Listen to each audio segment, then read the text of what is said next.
Hello and welcome to another episode of the Sibme Coach Replay Show. My name is Cory Camp. I'm your host, and I'm excited for today because yet again, one of my favorite coaches and colleagues is on, Dr. Stephanie Affinito. If you don't know Stephanie from some of our previous episodes, she's been on a lot to talk about technology and reflection and supporting our teachers just in so many different ways. She's always got a wealth of ideas. In fact, she's like my number one Voxer chat on Voxer. We are always boxing back and forth. That is true.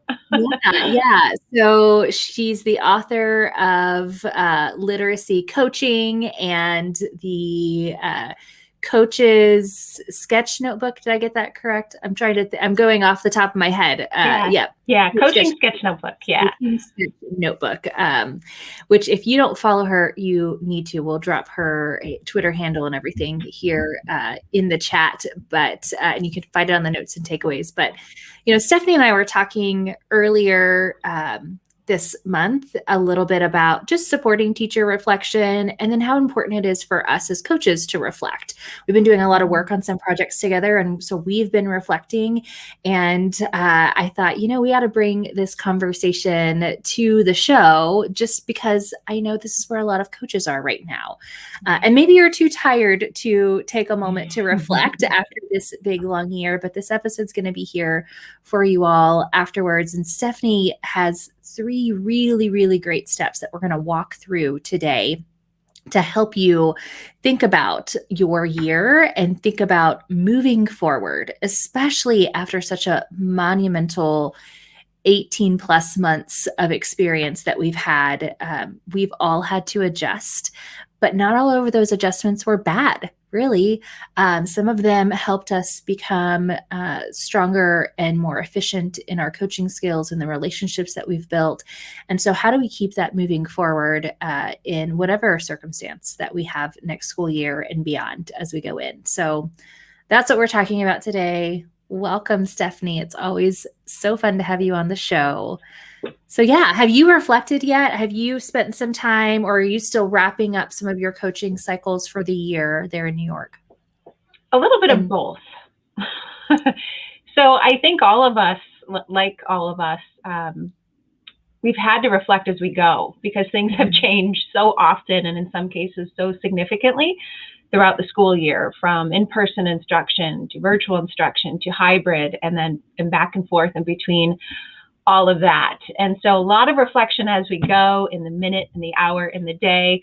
But now we are starting to wrap up. We actually finished our school year here in New York at the end of June. So I know some fellow coaches might already be done with the year and now are ready to debrief, and others might be anticipating that end of the year and might be getting ready to do that. But either way, wherever you are in your school year and your ability to decompress a little bit. I think the 3 steps today are pretty intuitive, pretty easy, and really don't take a lot of time, especially with the templates that we're going to share at the end. So any coach, no matter where they are in their headspace or their mindset, I think will walk away with something that can move them forward today.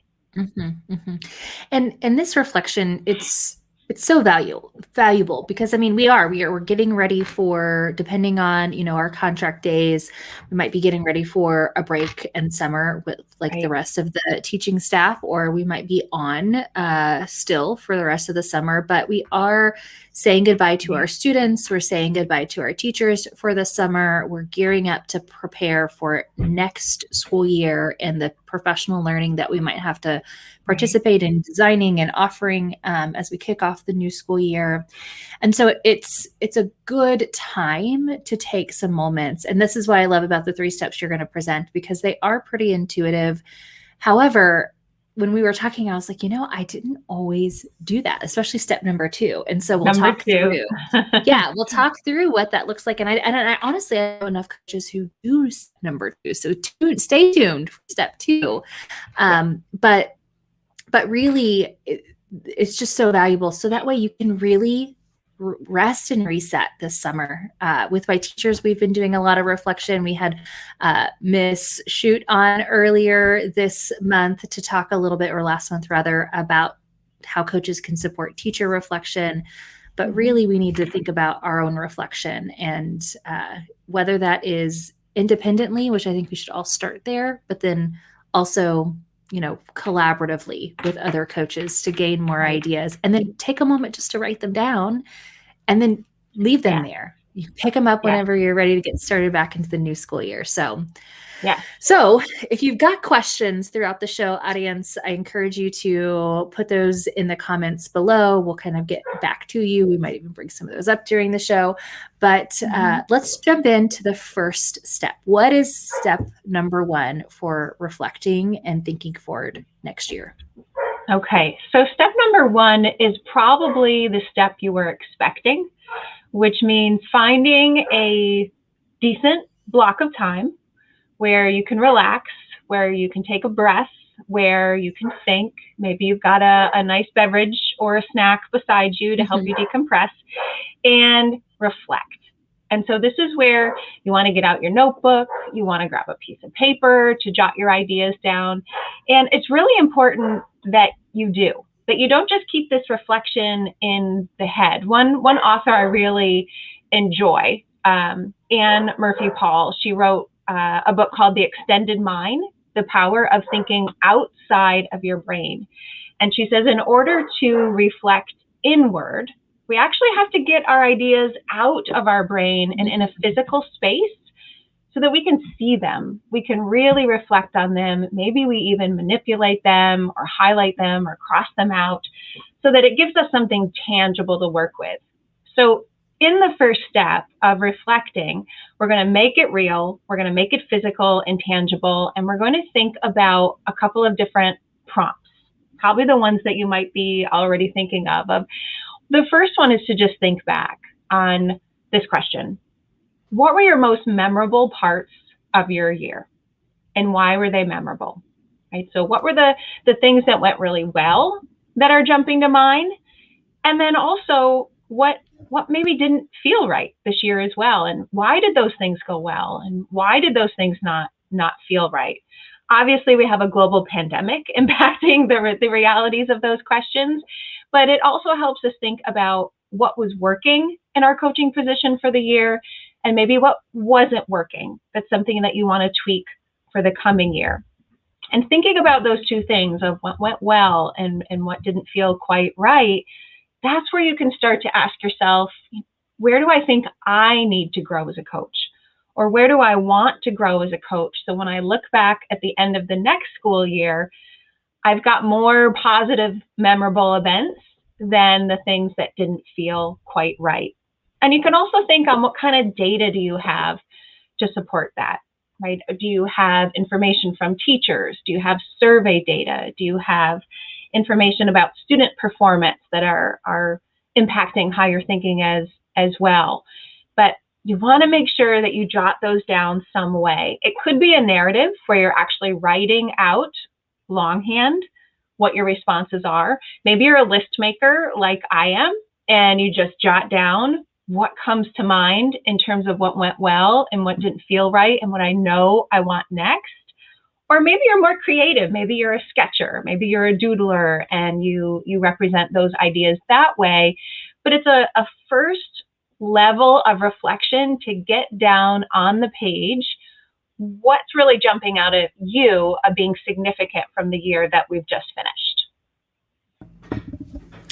I love this because, and this is part of the best practice in research that I share a lot when it comes to using video to reflect. And the reason that the video tool that we use, Sibme, has the comment box for those videos is reflection doesn't stick. It doesn't make an impact. It is less likely to impact your future actions unless you are engaging actively in that reflection and writing down. There are research studies that say, reflection is great. We all do it. We're constantly reflecting. We're usually that first type of reflection that you mentioned, where we're reflecting in the moment as things are happening and being responsive in the moment, kind of adjusting with our hair on fire, like I used to say when I do in my classroom. But then to really sit down and reflect on and for practice, to be able to look at the bigger picture, examine the details, and then set action steps based off of that reflection. That doesn't happen as intuitively for many people because they don't do things like journal and sit down with the data and get it out, right? Get those ideas out. So these are all so important. And I love these prompts that and I've been having them kind of scroll across the bottom. So just to kind of recap what you've said, taking a moment to reflect on what was the most memorable moments as a coach and why. And I've got a few of those. They're typically coaching sessions, or I've even got a few products that were created as a part of the coaching cycles that I did that seemed to be really helpful and powerful. And I actually got to use them with more than one individual. So they had an impact at more than just that one-to-one level. But then also what didn't feel right. And why didn't it feel right?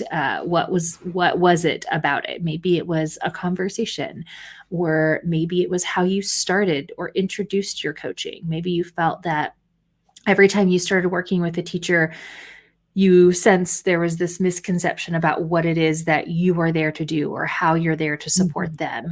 So then, that can help us think a little bit about really clarifying our roles as coaches. And then, based off of what was great and what didn't feel right, thinking about where do I think I need to grow, and the data, right? What we should be doing should be supported by data. Our guts can tell us a lot, but we also should be able to pull that data and be able to see that. So, yeah, I love those. And that actually leads us to step 2, which is the one that not as many people end up doing in the reflection. So step 2 is to audit your coaching calendar. So what often happens when we sit down to reflect, like we just talked about, we often remember the really highs and the really lows. Like we think of those memorable things of what went really well and maybe what didn't. But there are hundreds of things that we did in between those highs and lows that we tend to forget because they weren't memorable. But just because they weren't memorable for the emotion that we felt around them doesn't mean they were really important to our coaching role. And so taking a calendar audit simply reminds us of everything that we did throughout the school year that we likely forgot. And again, helps us get it out of our brain and onto paper so that we can objectively take a look. So this might be an agenda if you are an old school paper planner. And so you just get out your paper calendar, or maybe you get out your teacher plan book if you still use that as a coach, or maybe you head online to your Google Calendar or your Outlook calendar instead. But everybody has some way that we keep track of our days, and that's what I want you to audit. I want you to flip back to September or August, depending on where you are. For us, it's September in New York. And each month, I want you to take a look at each month and ask yourself a couple of questions. And of course, you can jot down your responses in a notebook or even on the side of your calendar. But you want to think, where did you spend the majority of your coaching time that month? What did you do? What were the tasks that you completed? What were the coaching activities that you actually engaged in? And then second, thinking about what aspects of your coaching was lacking. What did you want to do as a coach, but you didn't get to? Or what did you notice that you usually do, or maybe COVID changed it or something else changed it, but what was lacking that you might have expected to see there that month? Sometimes that isn't obvious to our mind as it is to our calendar. Really taking a look at that and doing that month by month, seeing the changes, and then kind of looking back. What did I mainly do in the fall? What did I mainly do in the spring? What did I mainly do as we got towards the end of the year? And did those coaching activities that I'm now objectively looking at help me meet my professional goals? Were they what I wanted to accomplish? Were most of what I was doing focused on teaching and learning, or were they side tasks or other things that took my time and attention away from coaching that now that I see it on paper, I might be able to do something about? And the last question that for me is the most important is, did I prioritize what I love most about coaching? Is why I became a coach evident in my calendar this year? If you love book studies, did you do book studies? If you really enjoy those individual coaching cycles over all else, was that prioritized in your schedule? And sometimes thinking back doesn't give us that same objectivity of actually looking at our calendar and seeing what we did, scrolling month by month, and just jotting down those aha moments as you see them. Like, wow, I didn't do a single coaching cycle that month, and that's really important to me. Or, oh my goodness, I spent far too much time on this busy work or this paperwork or this extra thing that they had me do, and I didn't actually get to do what matters most in coaching. Seeing it in your calendar helps you to have those aha moments, and then in that moment, we can think forward of what we want to do about it so that our next year's calendar looks more closely to what we imagine. And this is the thing that I love about this step is again, it's not something that I always did. In fact, when I was a campus coach, I wasn't often asked, right? Like I did what my administrator asked of me, what my teachers needed, whatever I could fit in.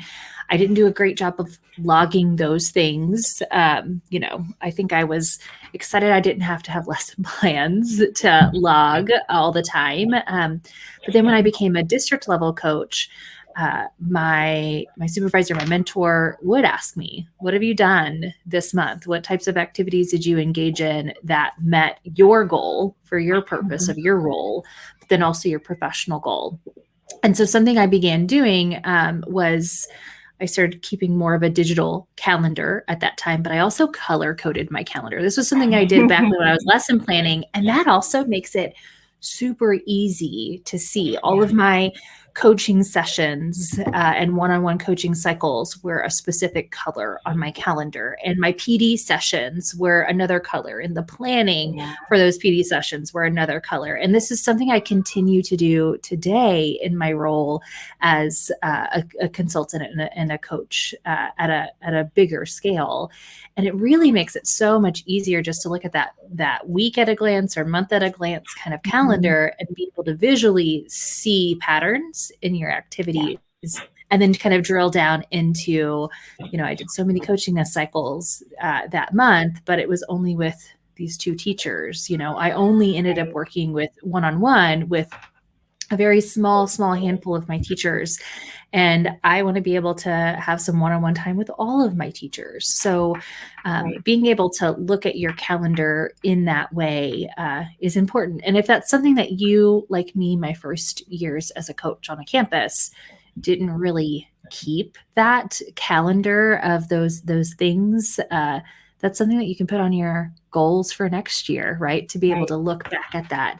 But chances are you've got some kind of a log. I also look into the Sibme platform that I use, and I'm able to see the frequency at which we are sharing artifacts back and forth in the huddle. I can look at that coaching tracker and start to see that, as well as the things that are outside of the platform that I do. So, but this is huge, and it's important for our reflection, but it's also a really good way to justify our position, justify the things that we prioritize to those others who have a say in how we spend our time, right? That's one of the hardest things about being a coach is we wear so many hats. And if I spent most of my time doing data and assessment, wearing that hat this past year, and not much of my time in actual support of my teachers, in the classroom with their instruction, with co-planning.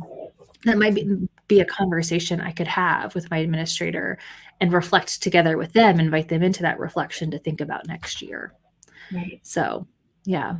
No, I love this. And again, it's something that not everyone spends much time doing, that I really do think is a powerful way to look at your coaching activities and what you really did with your time that year. Yeah. Yeah. And now I know why we get along so well, is because you color code things too. And my Sharpie markers in the back. I was like, I knew it. Oh yeah. I'm also a doodler and a sketcher. And so, yep, absolutely. It's a great strategy. It really is. It really is. Yeah. So then, all right, we've taken a moment to just kind of reflect back, think through just kind of our gut and our intuition about the year, identify what sticks out to us in our memory, then start to look at the data. The biggest piece is really looking at that calendar. And maybe you've also, as a coach, done coaching surveys and you've requested feedback from your teachers. Those are also really good to look at this time. Yeah. So then what's next? Are we done reflecting and moving into action? Is there another meaningful part of that reflection that should happen? What's step 3, Stephanie? Step 3 is probably the unexpected step as well. So like Cory said, we started with our gut and what our emotions told us. We moved more objectively to our calendar and had some aha moments on what it is that we actually do and what we might want to change about the coming year. So the third step in this whole reflective cycle is to actually start thinking about next year, what you want it to look like now that you're in the moment, you're in the reflection, you're in your calendar. What do you want for next year? And before that feeling goes away, before those notes become shuffled away in a notebook that you can no longer find, I'd like you to consider creating a coaching menu or a coaching choice board, depending on the term that you prefer, that instantly packages what you hope for yourself for the coming year based on that really great reflection that you just did, by offering teachers a menu of activities to choose from that will help you build partnerships for the fall. So a coaching, go ahead. No, I was going to say, I'm loving this idea of this menu, and I want you, and I think you're about to go there. What is a coaching menu? Can you dive a little bit deeper into that? Yes, it's exactly what it sounds like. It's a menu of possibilities for coaching. So it could be a simple list. Here are all the ways that we might partner together in the coming school year. It could be more of a graphic that could actually look like a menu, and it's got categories. So if you know you want to prioritize in the coming year book studies, professional learning, and classroom coaching, then you'll make sure your menu has different ideas and ways to partner with teachers around those 3 topics. So your coaching menu, your coaching choice board is what you physically share with teachers as a way to say, how do we want to work together this year? But by creating the choice menu, or the coaching menu or the choice board right after your reflection, right when you know what you really want to do, you're ensuring that your year next year is a little bit closer to the vision that you're imagining for it. By putting those options in front of teachers to choose from, you know that whatever they choose, it's what you know matters most for the position and what you know you really want to do in your coaching heart to get your next year closer to the vision that you have. Yeah. I think, so there's a couple things I love about it, and I'm going to put up, you've got an example here. So I'll put this up here and we can talk a little bit more about the elements that you have here. Because I love this. I used to give a list, right? When I'd reach out to teachers and say, hey, because especially when I was a district level coach, I didn't know all of my teachers. So all of the new teachers at the beginning of the year, here's what I'm doing, or hey, we have this new curriculum. Here's how I can support you in implementing that. And I just give some examples. And I'm like, and this is not an exhaustive list.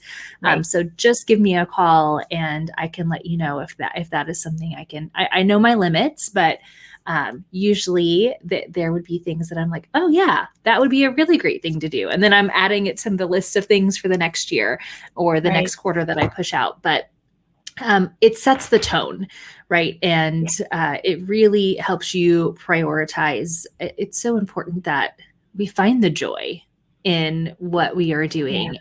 And like you said, if book studies bring us joy and we find value in that, how can we continue that? So that way, when the monotony comes in throughout the year, we are still doing something that we feel that fills our cup and supports our teachers. Yeah. But then there's also this choice there, which is also so powerful for teachers. Yes. And I think the other point that's really important about the menu or the choice board is that it's making the coaching role tangible. Mm-hmm. So in my research on coaching, what I found in the schools that I worked with is when districts didn't have something on paper or something that was tangible that really described what the coaching role was, right, what it did and what it might look like, those coaches' positions were often shifted and fragmented and changed over time as the needs of the schools changed. And shifting and being responsive to schools is always a good thing as long as it's still prioritizing teaching and learning and coaching. The schools that had a document that actually said, this is what a coach does, this is how a coach could help me, those districts were able to stay truer to that even in the midst of chaos. Maybe not a global pandemic, but the typical kind of chaos that happens in a school year. So it's kind of a win-win. You're documenting what you could do, so your school prioritizes it and understands the importance. And with the choices that you put on there, you're making sure it's something that you know matters most and fills you up too. Mm-hmm. Yeah. And I see some things here on your coaching menu that I love. So I see the categories. So there's opportunity. We can learn together. We can collaborate together. We can create together. And then under each of those columns, you've got a few examples of ways that this can look. And then, and exactly, this is what I used to do in my emails to my district as well. Don't find an option that you love. Let's create one. So you're really just opening it up to them and saying, like, here's how I can support you. This is a few of the ways that our partnership can look, but I'm open to suggestions. So yeah. And what's nice about it is that it can change over time. So this is what the board might look like in the beginning of the year. But then mid-year, you shake it up a bit and you send out a new board of possibilities. And certainly at the end of the year, it changes again. So the coaching menu is meant to be this living document that changes as you change as a coach, as your teachers change, as your students' needs change, and maybe as the world changes too. That certainly changed our coaching menus last year. Yeah, I could see creating a menu based on a specific, school or district priority. Let's say, small group instruction is a big focus for the campus for that year. You could create a menu all about small group instruction. Here's the different ways I can support you. What I also love about the menu is you've got a range of choices here, not just in different categories, but different intensities of collaboration, right? It could be like, I just need you to take a look at something that I've created and I just need a sounding board, or I want to engage in a full feedback cycle. And sometimes I know that teachers haven't reached out to me as a coach in the past because they thought like it was either going to be this long drawn out thing, or that if they said I'd like some support, that immediately meant I was going to be sitting in their classroom with a notepad and that very intimidating feeling, when really they could just say like, hey, I've got this scenario and we could just talk about it. I mean, sometimes just that sounding board is a really valuable, and that really gets to kind of the heart of what coaching is. So they can ease themselves in a little bit and build relationships, build rapport. So I think it just makes your role as a coach so much more versatile and dynamic by thinking about your activities in this menu idea. So I love And we're going to give them the link, right, Cory? We'll give them a Google Doc link that you can make a copy of, swap out the Bitmoji, and fill it up with what matters most to you based on steps 1 and step 2. Yep. Yes, absolutely. I'm so glad that you mentioned that. So where you always download our notes and takeaways, you can find all of these steps, these guiding questions for step 1 and step 2, and this example of Stephanie's coaching menu that you can just make a copy of. And then, like she said, you can put your own Bitmoji in there or put another image. You can change things up, but this is a really great kickstart document for you. And we would love to hear how it goes. We'd love to see your coaching menu as you create those over the summer. And if you have any questions or need any support, you can always come back to this episode and comment on it, or you can reach out to us. But yeah, I think I love that these 3 steps really do kind of take us from just our gut to the data and that objectivity, and then to action. So really great process. I don't think it takes a long time to even just start to jot down some of those initial ideas, and then you can make a more formal, deliverable of that menu once you get going back into the school year next year. But at least set your future self up for success. Your August and September coach will be thankful for the work that you did this June. And so, Yeah. Right. That's a great point. Yeah, definitely. Now, I want to invite folks to see and hear more of you, not just by following you on social media, but also by checking you out at our Better Together Summit next week. No, next week, not next week, week after next. It's not the end of June just yet. June 21st and 22nd. We'll put the link in the comments here below. Stephanie, as well as a number of we've got over 62 breakout sessions. Some of them are on coaching specifically. Some of them are on delivering PD, team learning, overall leadership. So this conference is for coaches and instructional leaders at all levels to really up their game when it comes to professional learning and transform the way that they facilitate, support, and learn themselves in their organizations. It's a completely free conference, and you are one of our hot breakout sessions, Stephanie. So I'm excited to have you. I'm excited too.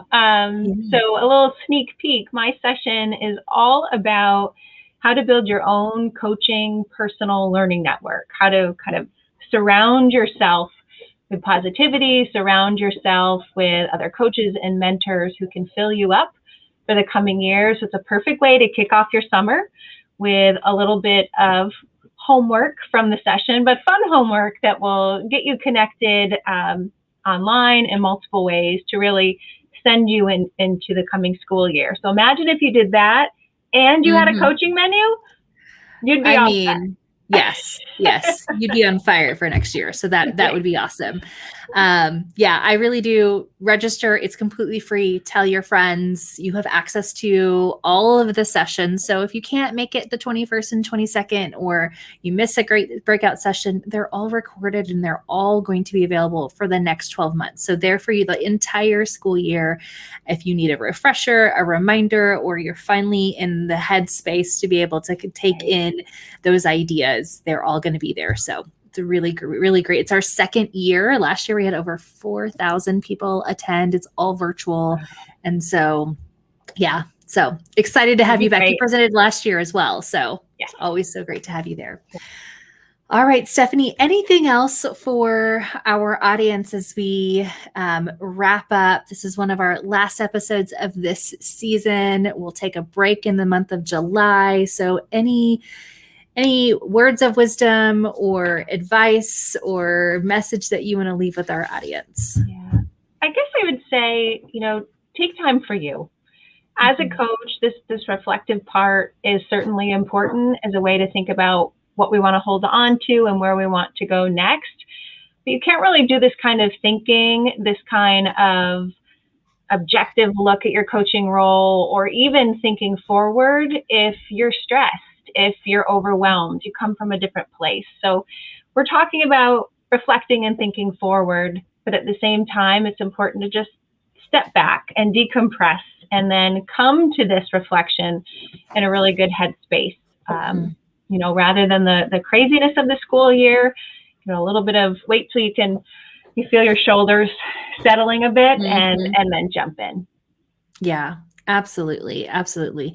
That is such good advice. So, all right, Stephanie, thank you so much for having us. Again, don't forget you can download all the notes and takeaways and the resources from this episode. I know we'll have you back again next season, season 3. Can you believe it? I know you've been with us since season 1. My gosh. So I don't know where it's going. This is a thing now, right? This is a thing now. That's right. So we'll see you again. I know I'm going to see you again in just a few weeks at Better Together. So thanks again for joining us, Stephanie. Thank you for having me. All right, y'all tune in next week for another episode of the Sibme Coach Replay Show. Have a good one.